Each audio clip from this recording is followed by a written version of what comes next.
yung contact number niya. Maganda.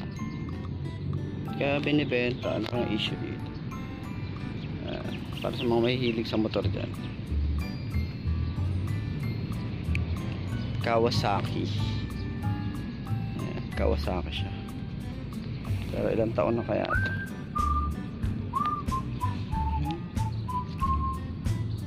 So ayun, siguro wala, kailangan lang ng pera.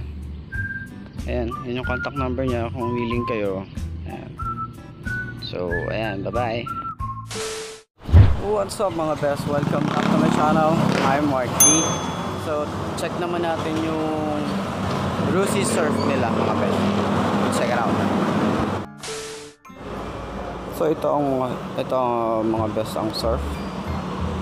Yan, para siyang Honda Wave 110.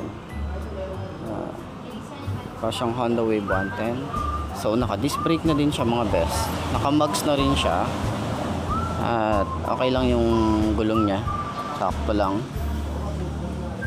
Carb din to mga best. Halos lahat naman ng Sarusi carb. So ayan, dahil 110 siya. Tama ba kung 110 to?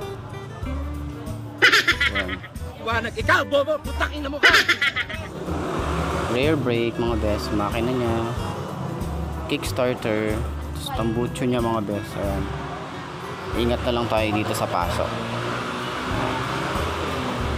Sa ano naman niya mga best, high and low handle niya. Ayan. Signal light? Oo. Sarusi, oo.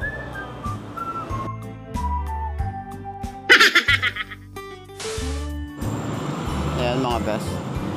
Ang upuan niya. Malaki din upuan niya. Para talaga siyang Honda Wave eh. Ayan. Clutch na rin siya. Ayan, semi-matic siya mga best. Dual shock. Ayan, maganda rin shock niya. Naka silver.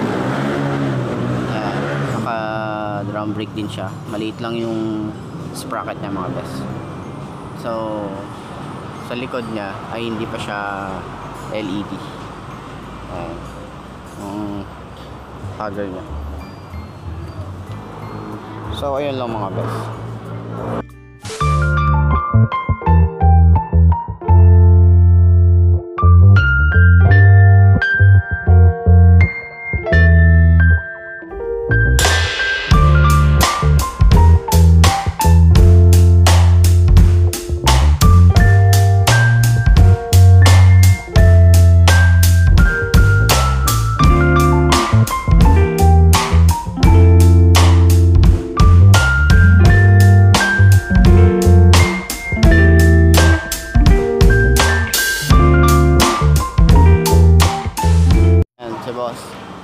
Hi, sir. Problema niya kasi may yung unit niya nagka-problema dun sa may tumatagas. May tumatagas, no? Tama? May tumatagas na langis, no? So ayan, pinalitan yung unit niya. Tensioner. Ayan. So ayan mga best, no? I-clear ko lang yung nangyari kahapon kay Neptune dun sa isa nating best na pumunta sa Rusi kahapon dahil may problema yung makina niya. May problema kasi yung makina niya mga best. So maugong, maingay. Parang ang sabi nung mekaniko doon, maluwag daw yung kadena dun sa loob ng makina. So tapos may isa pang problema, may tumutulong langis dun sa ilalim. So tumatakbo na rin siya ng 700. Yung tinakbo niya 700 km na mahigit.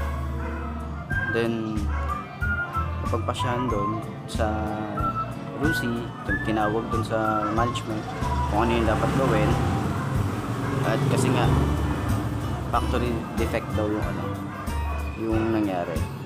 Ang masama doon, kapag pinabayaan mo, sisira yung makina lalo. Tapos ayun, magtutuloy-tuloy yun. Mas malaki yung gastos. So, ang napag-desisyonan nila mga bes ay palitan yung unit. Ayos! So, ayos yun. Pinalitan yung unit.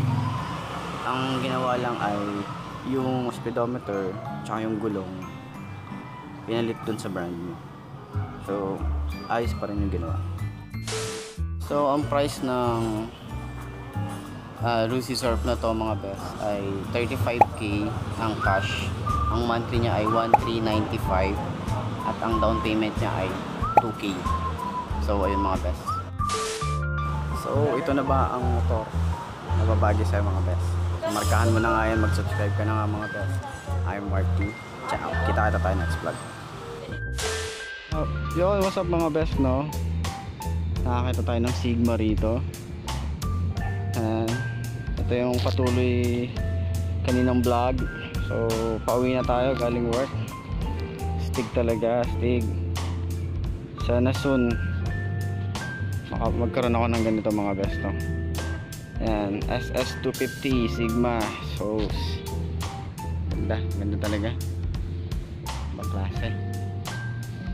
Piling ko abot ko naman siya kung tutusin. Pababawasan ko yung yung upuan niya. Ang ganda talaga eh.